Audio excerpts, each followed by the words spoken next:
ఇదేంటంటే జగన్ గారి టైంలో అదానీతో డేటా సెంటర్ పెట్టడానికి చేసుకున్న డీల్. ఈ డీల్ స్ట్రక్చర్ మొత్తం ఈ జియోలో ఉంది. ఇందులో మన స్టేట్ ఇంట్రెస్ట్ ని ఎట్లా ప్రొటెక్ట్ చేశారో ఒక 3 పారామీటర్స్ లో చూద్దాం. Investment size, job commitments and additional commitments. చూడండి, అదాని గ్రూప్ తో మన స్టేట్ గవర్నమెంట్ జగన్ గారి టైంలో చేసుకున్న ఒప్పందంలో 200 GW డేటా సెంటర్ పెట్టడానికి investment size 14,634 crores and committed direct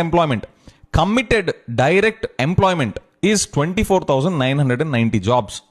25,000 jobs. మీరు అక్కడ గమనించండి, ఇండైరెక్ట్ జాబ్స్ కాదు, డైరెక్ట్ ఎంప్లాయ్మెంట్ 25,000 జాబ్స్ అని వాళ్ళు రిటర్న్ గా జియోలో డాక్యుమెంట్ చేసి వాళ్ళకి ఇన్సెంటివ్స్ ఇచ్చారు జగన్ గారి టైంలో. అదేంటి విజయ్, డేటా సెంటర్ తో 25,000 జాబ్స్ ఎక్కడ వస్తాయి, చెవులో పూలు పెడుతున్నాం అంటే, yes you are correct. Data center ఒక్కదాంతో అన్ని జాబ్స్ రావు. కాబట్టి జగన్ గారు ఆ డీల్ ని ఎలా స్ట్రక్చర్ చేశారంటే, ఈ డేటా సెంటర్ తో పాటు మీకు ఇన్ని ఇన్సెంటివ్స్ ఇస్తున్నాం కాబట్టి మీరు IT business park, skill university and recreation centre ఇవన్నీ పెడితేనే, వాటితో పాటు మీరు 25,000 జాబ్స్ క్రియేట్ చేస్తేనే మీకు ఇన్సెంటివ్స్ అన్ని ఇస్తాము అని క్లియర్ గా డాక్యుమెంట్ చేసి లిఖిత పూర్వకంగా ఒప్పందంలో మెన్షన్ చేశారు ఇన్ దట్ జియో. ఇప్పుడు మన విజనరీ అని చెప్పుకునే సిబిఎన్ గారి దగ్గరికి వద్దాం. గూగుల్ తో 1 GW డేటా సెంటర్ పెడుతున్నాము అని చెప్పి టమ్కి వేసుకుంటున్నారు కదా సిబిఎన్ గారు ఆయన అడ్మినిస్ట్రేషన్ లో ఆయన డీల్ ఎలా స్ట్రక్చర్ చేశారో తెలుసా? చూడండి, ఆ జియోలో చూడండి, లిఖిత పూర్వకంగా ఏం రాశారో చూడండి.